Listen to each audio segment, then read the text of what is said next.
My favorite President Trump story. This is my #1 favorite of all time.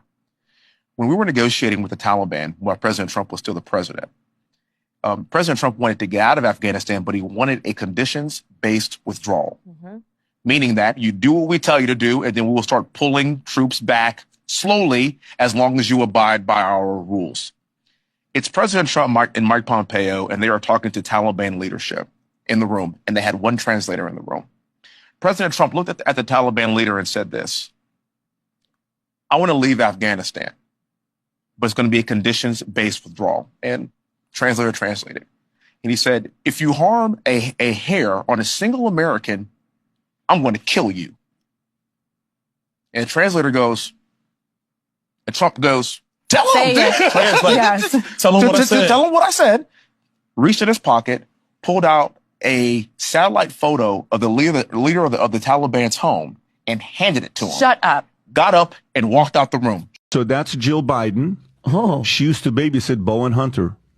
At 15. Whoa. Did you guys know this or no? I did not know that. Oh. That's a little weird to me. Oh. And then later on, because, people came back and they said, well, the rumors are not true that they dated while she was a babysitter. They dated when she was in her mid-20s. Bro, that's not the point.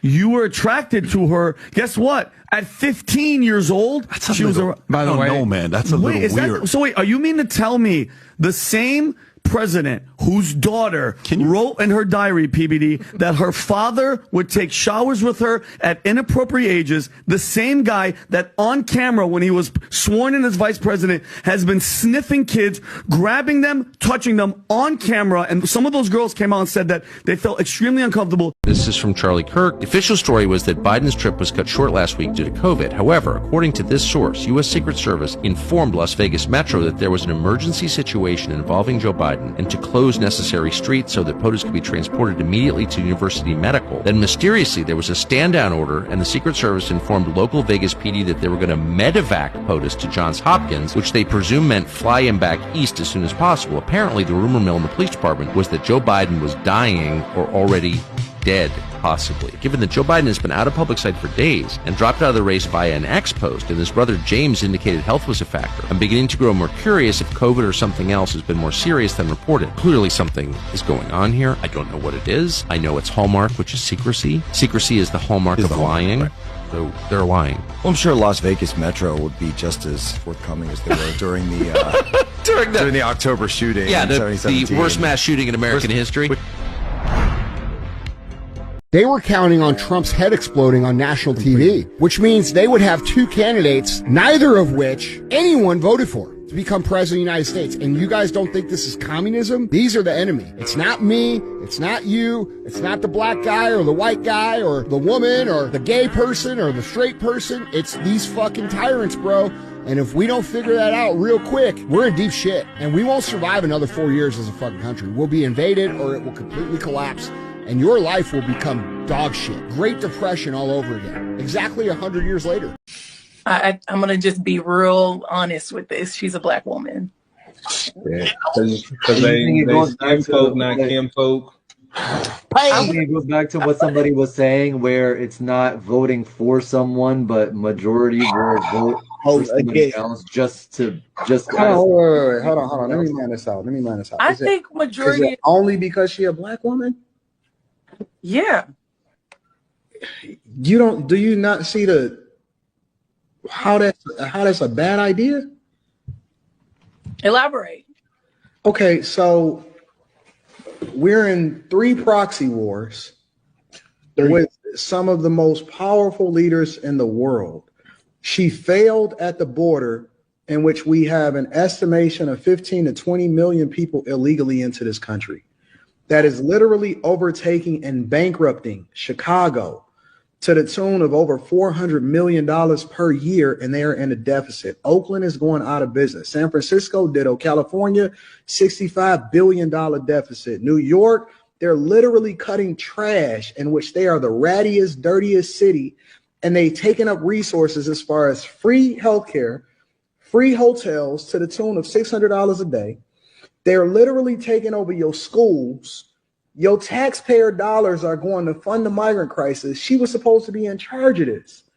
We have a I think fossil fuels are better for the environment than people realize, because without them we would have cut all the trees down by now. I think they also save the whales, because before we were using fossil fuels, we were using whale oil to make everything. And I think people who wanted to save the whales should be happy that we use fossil fuels. Okay, interesting. So are you completely against like what they're supporting, or do you think it's just not like a realistic outcome? Most of the climate change issue is about controlling our energy resources. Let's say they get off of fossil fuels and they put everybody on electricity, and we're all using electricity for everything.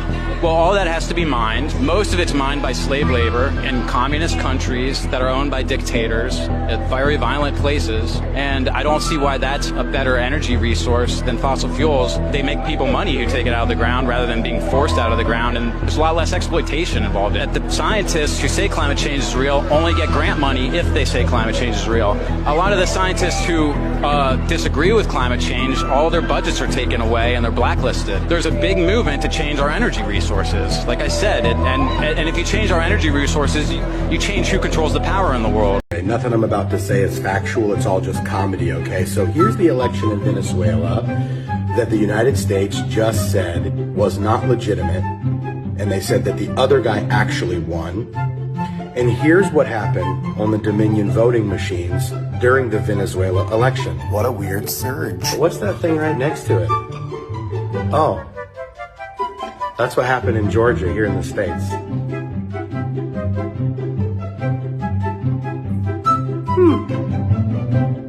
The Cy Hirsch piece, here's the cliff notes. Obama colludes with Nancy Pelosi and Hakeem Jeffries and Schumer. Sunday morning calls Biden and says, you're done. Kamala's gonna 25th Amendment you, and you gotta step aside. And who places the call? Obama. Obama does. So Obama calls the sitting president and tells him, you're done. Then tells Kamala Harris, you're gonna be the nominee, but if you don't gain traction, if you're not popular, we're gonna take you out too. I mean, it's all shocking. It sounds true. If, in fact, the 25th Amendment is worthy of being invoked. Yes. If his condition is such that it needs to be invoked and then they don't invoke it, then they're leaving the country in a precarious position of being led by a man not in possession of his faculties. If, on the other hand, it's not worthy of being invoked, then they've used an extortive threat. Yes. To oust the guy who's at the top of the ticket, who's the current incumbent president. That's not okay. I'm pretty sure that qualifies in some way as extortion. If you can't win, cheat. Yale University released a study last week by 3 researchers, all of them liberal, I believe, who concluded that the actual number of illegal aliens in this country is not 11 million, it's north of 22 million. 22 million. Fact 1. Fact 2. The Democratic Party is now, as a matter of policy, calling for the legalization of all illegals in this country. Citizenship voting rights. 22 million new voters. Fact 3. The overwhelming majority of first-time immigrant voters vote Democrat. Fact 4. The largest margin in American presidential history was 17 million votes, 1984 election between Mondale and Reagan. And Reagan, yeah. 17 million. You would add to our voter rolls 22 million, at least, permanent electoral majority in perpetuity. That's what this is about. It's not about making the country better, serving our labor needs, helping the population. It's about putting Democrats in power forever. That is the truth of our immigration debate.